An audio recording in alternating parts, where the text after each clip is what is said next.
Buenas noches, chicos. Bueno, entonces esta semana ya vamos a empezar los principios de la electricidad.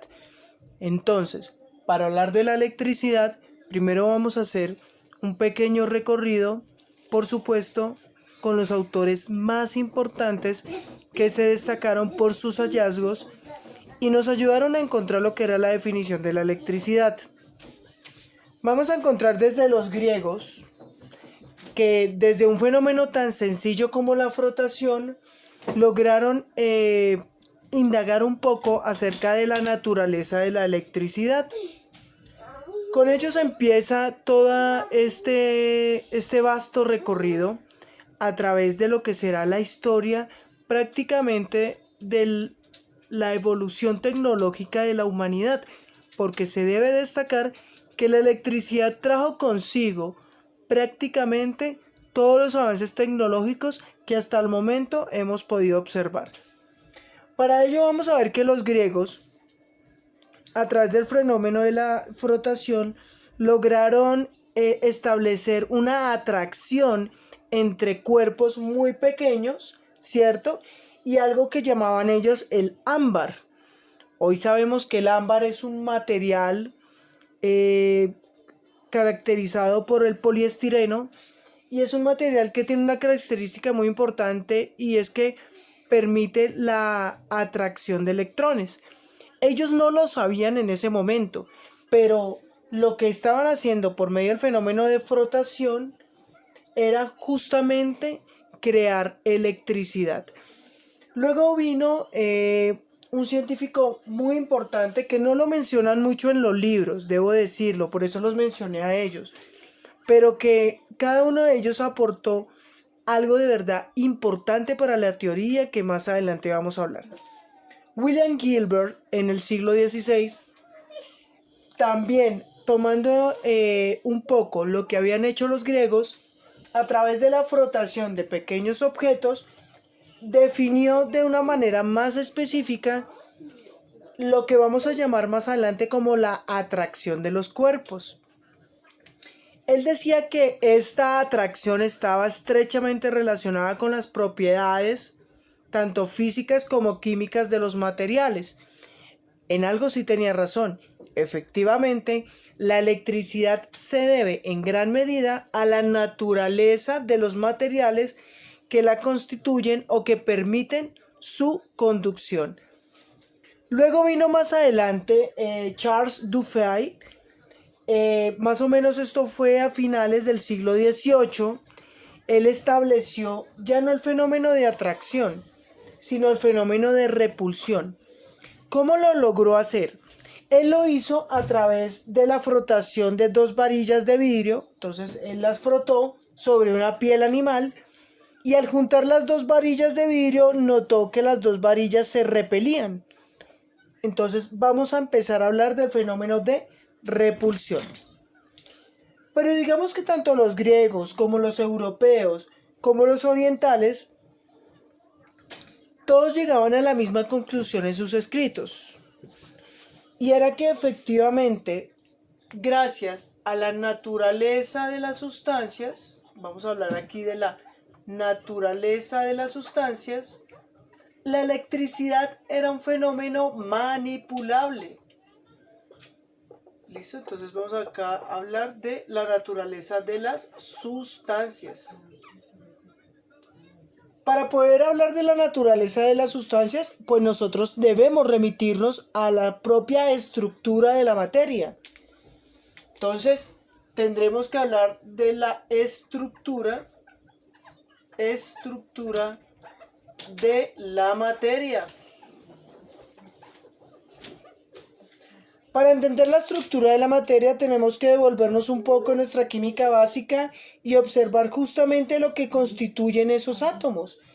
Entonces vamos a hablar de los átomos. Para ello voy a retomar el modelo de Thomson, que me parece el modelo como más sencillo, que nos permite visualizar qué es lo que ocurre para que la electricidad empiece a formarse y estos fenómenos puedan dar o tener una explicación.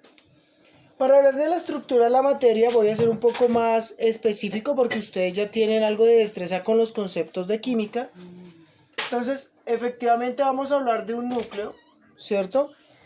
Vamos a hablar de unos orbitales o niveles de energía para Bohr, ¿cierto? Entonces aquí tenemos nuestro átomo, perfecto. Vamos a dibujar un segundo átomo aquí en el que se va a presentar una situación muy particular, ¿cierto? Bien.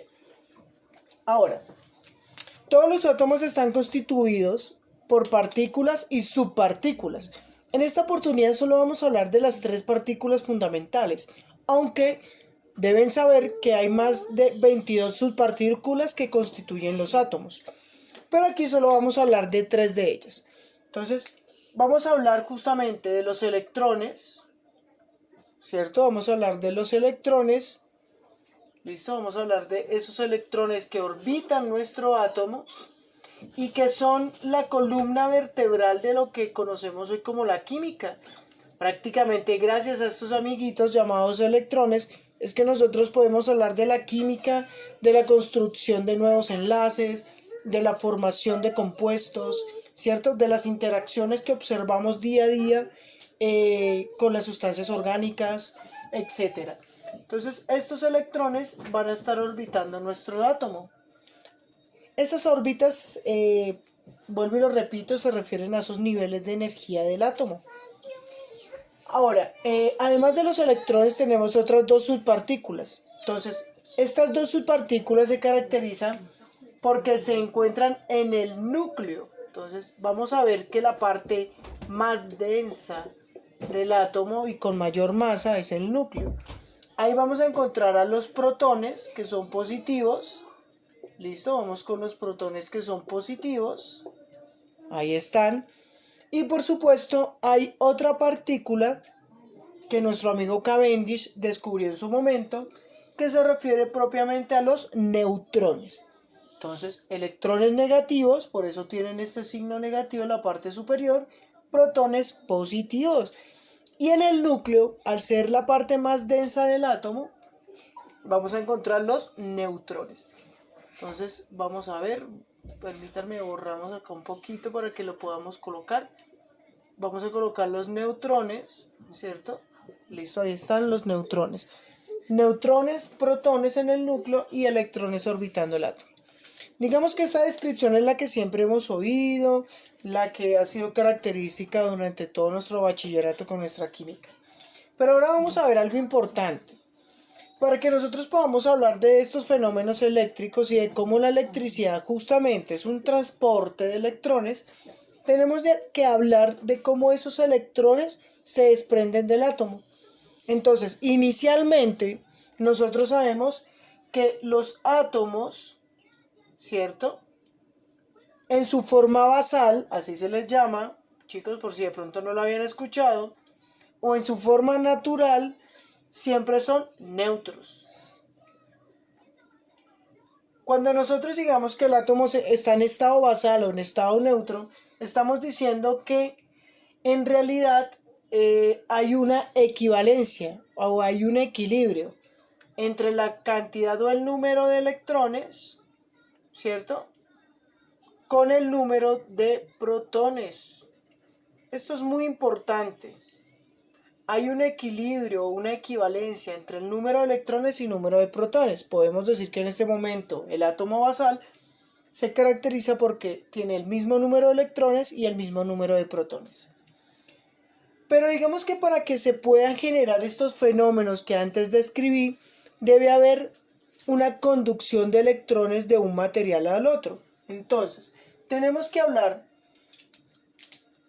que ese mismo átomo en estado basal, en donde tiene sus protones, acá en el núcleo, y tiene sus neutrones, y por supuesto tiene sus electrones, vamos a colocar en cada nivel algunos. ¿Listo? Por supuesto, hay un número de electrones por cada nivel de energía, eso es la famosa configuración electrónica de Ashbold, pero pues no les voy a comentar ahorita nada acerca de eso, que eso se los comentarán un poco con más detalle en su clase de química. quiero que noten, y siempre nos han enseñado, que esta última capa, que se llama la capa de valencia o el orbital de valencia, es el orbital que nos facilita la formación de enlaces. En química siempre nos han dicho eso. Prácticamente para que se pueda formar la reacción química, los electrones que están en esta última capa de energía deben liberarse, ¿cierto? Eso se llama afinidad electrónica, la capacidad que tienen los últimos electrones de desligarse del átomo. Y cuando alguno de esos electrones, vamos a colocarlo aquí, sale justamente de ese orbital, ¿cierto? Se desprende. Aquí pasa algo con este átomo. Este átomo ya no puede ser basal, ya no es un átomo neutro. Aquí ya se convierte en algo que se llama un ión. Entonces el átomo ya se convirtió en un ión. En este caso, como en el ejemplo, estoy comentando que está liberando electrones, está perdiendo, ¿listo? Entonces estamos perdiendo electrones. Como nosotros sabemos, al perder electrones, este equilibrio se rompe. Y tenemos que decir que el número de electrones, en este caso, es menor al número de protones. Entonces, cuando ocurre esa diferencia en la que el número de electrones es menor al número de protones, debemos decir que este ión que tenemos aquí, ¿cierto? Es un catión. Entonces recordemos que un ión no es otra cosa que un átomo que ha perdido o ha ganado electrones. Eso es un ión. En este caso, ha perdido electrones. Entonces, al perder cargas negativas, sobresalen las cargas positivas.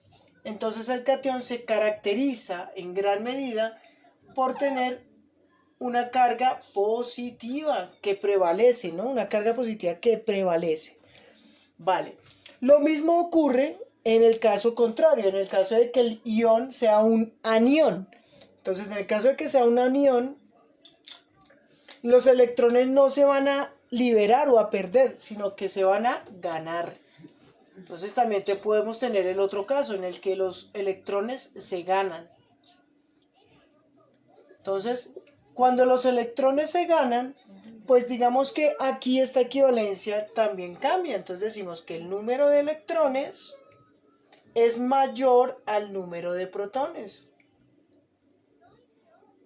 Cuando ocurre esto, nosotros hablamos ya no de un ión catión, sino de un ión anión.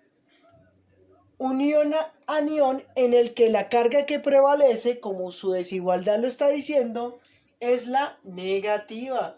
Listo, perfecto. Entonces, tenemos los tres fenómenos. Átomo neutro basal, en el que los números de electrones y protones son iguales. En azul va perdiendo electrones, entonces a eso se le llama catión. Prevalecen las cargas positivas del núcleo, lo que me indica que el número de electrones es menor al número de protones. Perfecto. O llega el caso contrario, en el que el átomo no pierde, sino que gana electrones. Y la desigualdad me indica que el número de electrones es mayor al número de protones. A ese ión se le conoce como anión y su carga que sobresale o prevalece es la negativa. Bueno, chicos, vamos a dejar el primer video hasta acá para que conozcan la naturaleza de la electricidad. Y recuerden, esa naturaleza depende de la estructura de la materia o del material que se esté manipulando en este momento. También recuerden que es muy importante tener claro estos principios básicos de cómo se forma un ión, ¿cierto? Y que el ión simplemente es una pérdida o ganancia de electrones. Bien, si entendemos esto, más adelante la explicación va a ser mucho más sencilla para ustedes. Bueno, chicos, nos vemos ahorita en el segundo video y espero copien esta información, es muy importante. Bueno, chao, chao.